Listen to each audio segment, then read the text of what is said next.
사무엘 하 제14장. 왕이 요압에게 이르되, 내가 이 일을 허락하였으니 가서 청년 압살롬을 데려오라 하니라. 요압이 땅에 엎드려 절하고 왕을 위하여 복을 빌고 요압이 이르되, 내 주 왕이여, 종의 구함을 왕이 허락하시니 종이 왕 앞에서 은혜 입은 줄을 오늘 아나이다.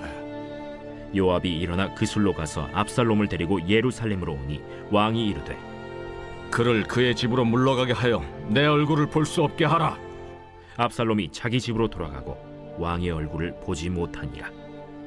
온 이스라엘 가운데에서 압살롬같이 아름다움으로 크게 칭찬받는 자가 없었으니 그는 발바닥부터 정수리까지 흠이 없습니다.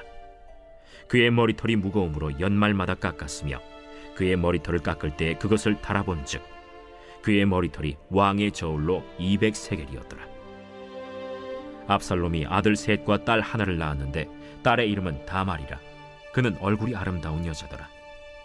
압살롬이 이태 동안 예루살렘에 있으되 왕의 얼굴을 보지 못하였으므로 압살롬이 요압을 왕께 보내려 하여 압살롬이 요압에게 사람을 보내 부르되 그에게 오지 아니하고 또다시 그에게 보내되 오지 아니하는지라. 압살롬이 자기의 종들에게 이르되, 보라, 요압의 밭이 내 밭 근처에 있고 거기 보리가 있으니 가서 불을 지르라. 압살롬의 종들이 그 밭에 불을 질렀더니 요압이 일어나 압살롬의 집으로 가서 그에게 이르되, 어찌하여 네 종들이 내 밭에 불을 질렀느냐? 내가 일찍이 사람을 내게 보내 너를 이리로 오라고 청한 것은 내가 너를 왕께 보내 아뢰게 하기를 어찌하여 내가 그술에서 돌아오게 되었나이까? 이때까지 거기에 있는 것이 내게 나았으리이다 하려 함이로라. 이제는 내가 나로 하여금 왕의 얼굴을 볼 수 있게 하라. 내가 만일 죄가 있으면 왕이 나를 죽이시는 것이 옳으니라 하는지라. 요압이 왕께 나아가서 그에게 아뢰매 왕이 압살롬을 부르니 그가 왕께 나아가 그 앞에서 얼굴을 땅에 대어 그에게 절하매 왕이 압살롬과 입을 맞추니라.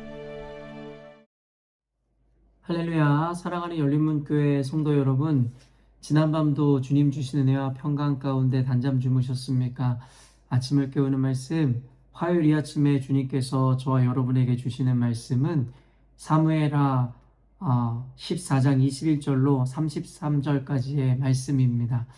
오늘도 주시는 살아계신 하나님의 말씀을 통하여 저와 여러분의 삶 가운데 선명한 성경적 기준이 세워지길 원하며 또한 그 세워진 기준대로 오늘 하루도 하나님께서 맡겨주신 삶의 자리에서 최선을 다해 살아내심으로 하나님께는 영광이요 저와 여러분의 인생 가운데 이 복되고 귀한 삶을 살아내시는 오늘이 되었으면 좋겠습니다. 오늘 저는 또 여러분이 가지고 있는 매일 성경과는 좀 이 다른 버전인 이 영한 매일 성경을 보고 있습니다. 보니까 본문의 이 내용과 순서는 똑같은데 결국에는 그것에 대한 해석과 그리고 이 제목을 매일 성경의 해설자가 붙인 것이 조금 다를 때가 있는 것 같습니다. 여러분이 가지고 있는 매일 성경에서 오늘 본문에 대한 제목을 매일 성경의 해설자가 무엇이라고 붙였는지는 모르겠는데요. 제가 가지고 있는 이 영한 매일 성경에서의 이 오늘 본문에 대한 제목은 씁쓸한 화해라는 제목입니다. 오늘 본문에 대해서 붙인 제목이 씁쓸한 화해라는 표현을 통해서 알 수 있듯이 결국 오늘 본문에는 우리가 아침을 깨우는 말씀의 순서를 통해서 지금까지 잘 따라오고 있지만 압살롬과 그리고 다윗 왕이 다시금 화해하여 이 만나는 장면을 오늘 본문에서 담고 있는데요. 물론 그 과정 자체가도 그렇게 매끄러운 것이 아님을 보게 됩니다. 그리고 이 매끄럽지 않은 과정을 통해서 결국에 압살롬은 다윗을 만났지만 서로의 태도 역시도 그리 달갑거나 그리고 이렇게 좋은 모습으로 서로 화해하는 것은 아닌 것을 오늘 본문에서 보여주는데요. 오늘 본문을 보시면 알겠지만 이 압살롬이라는 이 자가 굉장히 오만하고 교만한 태도를 보임을 보게 됩니다. 물론 또 어떤 관점에서 보면 굉장히 당당한 모습이다라고 이야기할 수 있겠으나 결국에 우리는 성경을 전지적인 작가 시점에서 살펴볼 때에 압살롬의 이와 같은 행동이 얼마나 교만하고 오만한지를 보게 됩니다. 결국에는 요압의 밭에 불을 질러 결국에는 다윗 왕을 아련하기 위해서 결국에는 요압의 땅에 불을 지르는 모습이든 결국에는 그가 또한 압살롬이 왜 자신의 밭에 불을 질렀느냐라고 항변할 때에 그에게 말하는 그의 이 표현 자체를 보면 얼마나 그가 교만하고 오만한지를 우리들에게 보여줍니다. 또한 오늘 본문에 어떻게 보면은 굳이 표현하지 않아도 되는 표현이 나오는데요. 바로 압살롬의 어떤 이 외모에 대해서 표현한 이 내용입니다. 사실은 문맥상 굳이 압살롬의 외모가 어떠하였는지에 대해서 밝힐 필요는 없었을 것 같은데요. 그런데 성경에서는 그의 외모가 얼마나 아름다운지 그리고 그의 외형이 얼마나 흠모할 만한 것인지에 대해서 사실은 이 귀한 성경의 지면을 통해서 그의 외면을 표현하고 있더라는 것이죠. 그러나 우리가 늘 알고 있듯이 성경에서는 괜한 표현들이나 내용들이 등장하지 않음을 우리는 알고 있습니다. 굳이 문맥상 그의 외모에 대한 묘사가 나올 필요도 없지만 그의 외모를 사람들이 흠모할 만한 모양이고 아름다움이었다라고 설명하는 이유는 분명히 있음을 우리가 알아야 합니다. 그 이유가 무엇입니까? 결국엔 그의 겉은 외모는 화려하고 사람이 보기에는 흠모할 만한지 모르겠으나 그의 내면은 오만과 독선으로 가득 차 있고 교만함으로 가득 차 있다라는 것. 또한 대조되는 것이 무엇이에요? 사람들 보기에는 아름다운지 모르겠으나 하나님 보시기에는 굉장히 추하다라는 것을 우리들에게 알려주기 위해서 이와 같은 외모에 대한 표현이 있는 것이다라고 생각이 됩니다. 사실 저는 지금까지의 이렇게 이어오는 내용들을 보며 또한 왜 이 압살롬은 이렇게 오만과 독선을 품은 자가 되었는지 어떻게 보면 좀 기형적인 모습을 보이게 되는지에 대해서 우리가 함께 나눴으면 좋겠다라는 생각이 들었습니다. 오늘 사실은 다윗과 다시금 이제 드라마틱하게 만나게 되어지는 이 장면에서도 서로의 모습을 보면 뭔가 굉장히 좀 이상하고 노멀하지 않다라는 것을 발견하게 되는데요. 결국엔 요압의 중재로 이 압살롬은 그의 아버지인 다윗과 만나게 되지만 그곳에서의 어떤 회개를 한다든가 스스로의 잘못을 구하는 압살롬의 모습이 나오지도 않을 뿐만 아니라 결국에는 다윗 역시도 결국에는 압살롬에 대해서 맞이할 때에 미온적인 태도로 그를 만나더라는 것이죠. 근데 참으로 재밌는 것이 무엇이냐면 이 어제 말씀을 살펴서 우리가 알고 있지만 다윗이 그 아들 압살롬을 굉장히 그리워하고 있었다라는 것이에요. 그런데 그렇게 그리워하던 아들이 마침내 자신에게 돌아오게 되었지만 결국에는 그를 다시는 보지 않겠노라고 이야기함과 동시에 또 요압의 중재로 만나게 되었음에도 불구하고 미온적인 태도로 압살롬과 만나 화해를 하는 장면을 보여주더라는 것이죠. 굉장히 형식적이다라는 것이죠. 무엇이 문제였을까요? 다윗은 분명히 압살롬을 그리워했고 압살롬을 사랑했던 것은 분명한 것 같거든요. 그런데 왜 마침내 만나게 된 압살롬과 이렇게 미온적인 태도로 형식적인 화해만 할 수밖에 없었을까요? 또한 왜 압살롬은 이와 같이 오만과 독선에 가득 차고 자신의 잘못이 있음에도 불구하고 그 아버지를 만났을 때에도 용서를 구하기는커녕 그와 같이 당당한 모습을 취할 수 있었을까요? 요 며칠의 말씀을 통해서 우리는 그 암논과 압살롬 사이에 있었던 끔찍한 비극을 잘 알고 있습니다. 결국엔 이 암논이 압살롬의 누이인 다말을 취함으로 말미암아서 일어났었던 일임을 우리는 너무나도 잘 알고 있는데요. 결국에는 이 압살롬의 누이가 암논에 의해서 수치를 당한 것에 분노했던 압살롬은 이 베다른 형제인 암논을 죽이게 되었다라는 것을 우리는 너무나 잘 알고 있죠. 그런데 그때마다 중간마다 나오는 표현이 무엇이냐면 다윗은 암논의 죄로 말미암아서 분노하였다라는 거예요. 그런데 너무나도 특이하게도 분노하였지만 암논에 대해서 어떤 징계를 내린다던가 그에 대해서 어미 꾸짖지를 않더라는 것이죠. 그리고 압살롬이 결국에는 비극으로 치닫는 이 과정 가운데 암논을 죽이고 말았을 때에도 그에 대해서 딱히 특별하게 어떠한 처벌을 내린다든가 어떤 엄한 모습을 보여주지 않더라는 것입니다. 결국에는 오늘 이제 그리고 앞으로 압살롬에 의해서 이와 같은 비극들이 계속 이루어지게 되고 우리가 볼 때에는 뭔가 비정상적인 가정의 모양 그리고 압살롬 그리고 다윗의 이 모습이 등장하게 되어지는데 이 모든 원인을 제공한 것은 어쩌면 다윗 왕이었다라고 성경은 주목하고 있는지도 모릅니다. 많은 이들이 다윗의 죄를 생각할 때 이 밧세바를 취한 사건만을 기억하지만 그리고 또한 인구조사에 대해서 많이 주목하지만 사실은 성경에 이와 같이 숨은 다윗의 연약함과 이 죄됨에 대해서도 우리는 알 수 있어야 하는 것인데요. 저는 이 모든 것이 바로 다윗이 자식 교육을 잘못 시킨 결과였음을 성경은 우리들에게 분명히 보여준다라고 생각합니다. 사실 오늘 제가 이제 이번 주일에 어떤 설교를 해야 할지를 준비하면서 마음에 묵상한 것 중에 한 가지가 바로 이 부모됨의 어떤 자식 교육의 문제에 대해서 묵상하는 시간을 가졌는데요. 그 말씀들이 참 연결이 되어지고 하나님께서 같은 마음을 좀 품게 할 수 있는 것이 참 놀라웠다는 생각이 드는데요. 결국에는 다윗이 이와 같이 이 암논에 대해서도 엄히 이 징계나 꾸짖지 못하고 압살롬에 대해서도 이와 같은 이 어중간한 태도를 취하였던 이유, 그것은 그 안에 사랑과 그것에 대한 감정이 없어서가 아니었다라는 것이죠. 분명한 암논이 죄를 지었을 때 그것으로 인해서 다윗은 분노하였고 또 압살롬에 대한 애정과 사랑과 그리움이 있었습니다. 그러나 막상 다윗은 그 마음을 감정을 행동으로 옮기는 데에 뭔가 결여가 있는 사람이었음을 오늘 본문과 지난날의 성경의 내용들이 우리들에게 보여주더라는 것이죠. 근데 이 역시도 살펴보니 결국에는 이 다윗의 가정, 어렸을 때의 그의 가정을 살펴보면 이해가 안 될 것도 없더라는 것이죠. 우리가 잘 알고 있듯이 다윗은 결국엔 그 형제들 가운데 이 아버지에게조차도 외면당했던 아들이었음을 우리가 알고 있습니다. 어떤 사건을 통해서 알고 있습니까? 하나님께서 사울왕을 버리고 사무엘을 이새의 가정, 다윗의 아버지 가정으로 보내서 그 가문 가운데 그 이새의 아들들 중 가운데 하나님께서 기름 부어 세우시는 왕이 있다라고 이야기했습니다.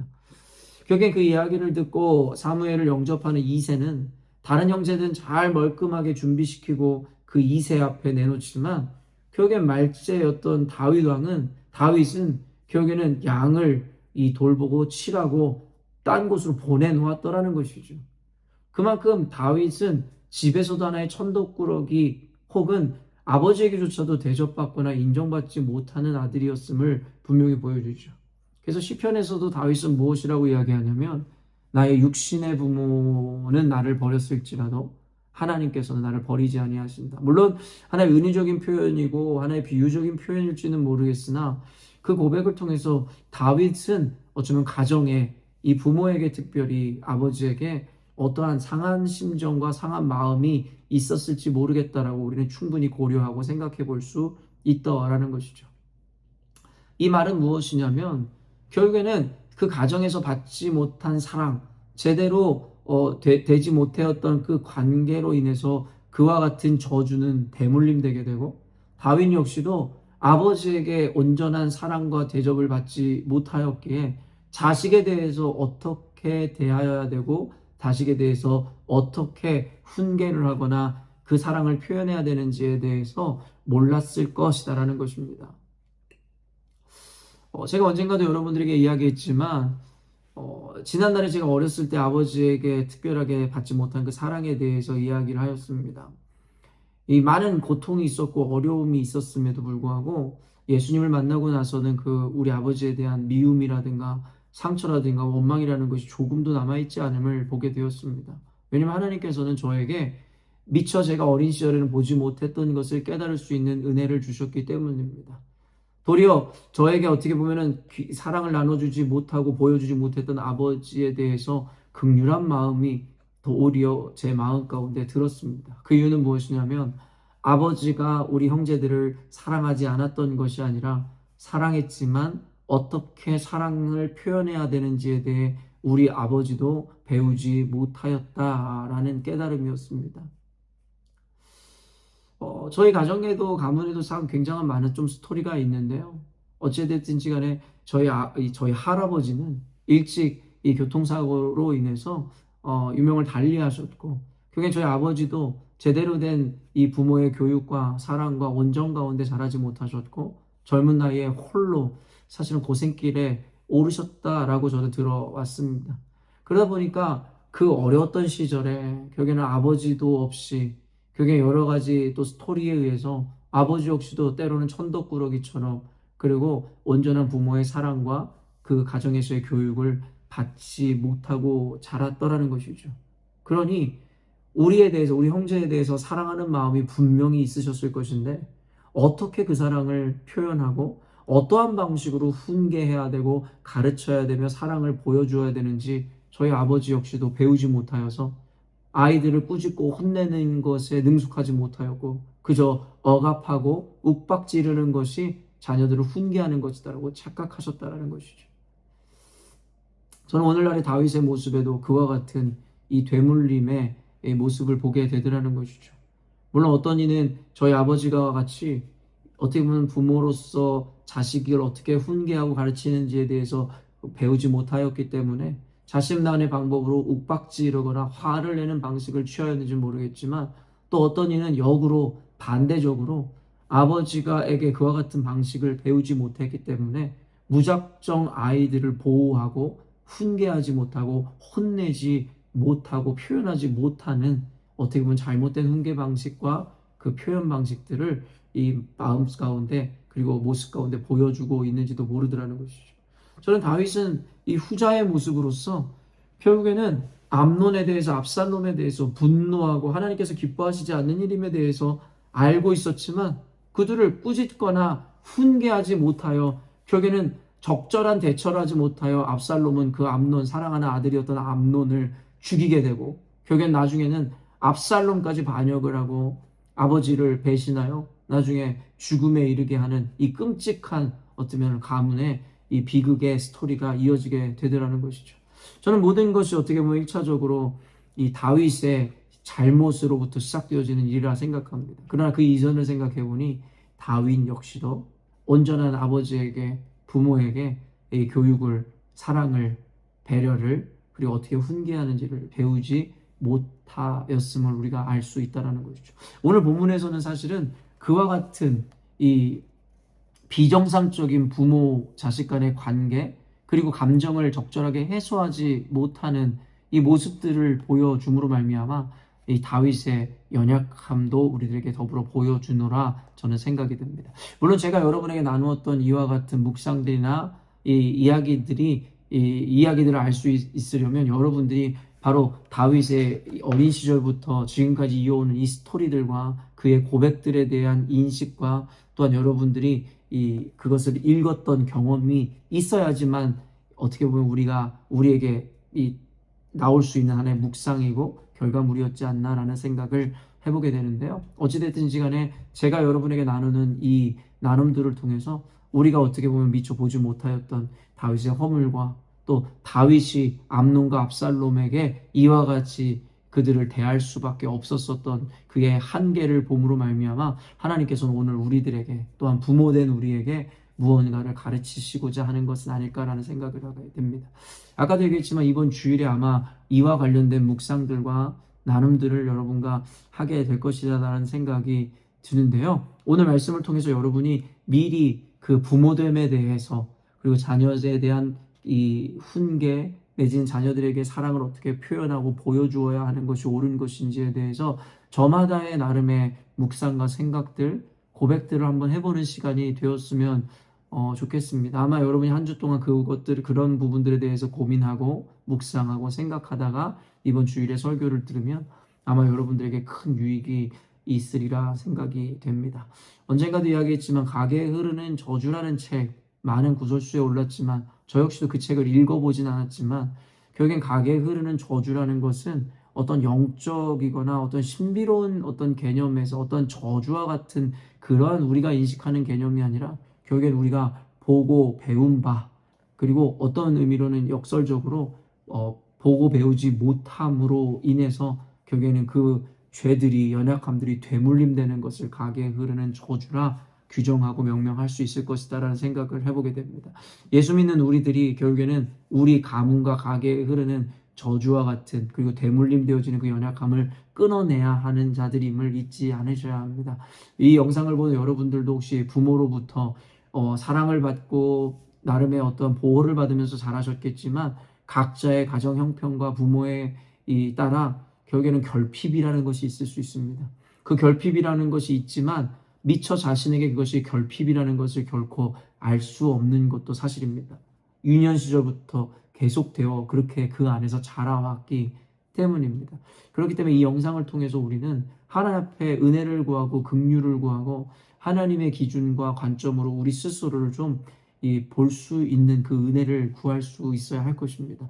혹시 여러분이 자녀를 대하거나 나름의 최선을 다해 교육하지만 혹시 여러분들 안에 무언가 결핍되어 있거나 잘못된 영역은 없는지, 그래서 내 자식에게 그대로 나의 모남이, 나의 연약함이 투영되어 자식의 모습에, 우리 가정의 모습에 나타나고 있지는 않은지에 대해서 오늘 이 불편한 또 씁쓸한 다윗과 압살롬의 화해 장면을 통하여 우리의 가정을, 그리고 나의 이 모습을 한번 되돌아보는 시간이 되었으면 좋겠습니다. 오늘 말씀 통해서 오늘 하루 동안 이 부분에 좀 이 포커스를 맞춰서 한번 깊이 생각해 보시는 하루가 되었으면 좋겠습니다. 함께 기도하겠습니다.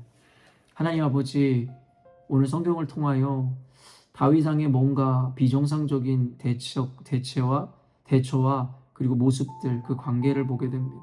분명히 그 안에 분노의 마음, 자녀들에 대한 사랑의 마음이 있었음에도 불구하고 그것을 적절하게 표현하거나 나타내지 못함으로 말미암아 끔찍한 이 비극의 역사들이 이어지고 그려지는 것을 보면서 어쩌면 이 모습을 통해 오늘을 살아가는 우리들에게도 하나님 교훈하고 계심을 보게 됩니다. 다윗이 가졌던 그 결핍으로 인하여 자식들에게도 온전한 훈계와 가르침을 주지 못한 다윗, 어쩌면 자녀를 둔 우리 부모님들이 오늘 가지고 있는 또 다른 모습의 결핍의 모양은 아닐까라는 생각을 해보게 됩니다. 하나님, 오늘 말씀을 통해 우리에게 지혜를 가르쳐 주시고 미처 내가 보지 못하는 나의 모습, 특별히 가정에서 남편으로서, 또 아내로서, 또 부모로서, 또 어떤 누군가는 자녀로서 하나님 스스로가 온전하지 못한 결핍으로 인하여 어쩌면 부정적이고 그리고 일반적이지 않은 형태와 모습으로 관계하고 가정을 이루어가는 것은 아닌가를 반성해보는 시간 되게 하여 주옵소서. 하나님, 결코 그 한계 가운데 있는 우리 스스로는 결코 나의 결핍을 알 수 없음을 우리가 고백합니다. 그러므로 말씀을 통해 또 하나님 앞에 나아갈 때 주님께서 우리에게 그 기준을 세워주시고 우리의 결핍을 볼 수 있는 능과 은혜를 허락하시므로 우리의 가정 가운데, 특별히 자녀와의 관계 가운데 하나님의 은혜가, 또 하나님께서 기뻐하시는 그 기준이 온전히 세워질 수 있도록 주님 축복하여 주옵소서. 감사드리며 예수님의 이름으로 기도합니다. 아멘. 사랑하는 열린문교회 성도 여러분, 오늘도 주님께서 말씀을 통해 삶을 바로 세워갈 수 있는 기회의 하루를 허락하셨습니다. 지금까지 우리 인생 가운데 저마다의 연약함과 또 배우지 못함으로 인하여 결핍된 삶, 결핍된 관계, 결핍된 가정의 형태를 이루어 왔는지 모르겠으나 오늘 말씀을 기점으로 우리 스스로를 겸손히 분별하고 판단해내므로, 그리고 또한 수정해내므로 하나님께서 기뻐하시는 가정, 우리의 삶이 회복되어지는 오늘이 되었으면 좋겠습니다. 아침을 깨우는 말씀은 내일 아침에 또 만나도록 하겠습니다.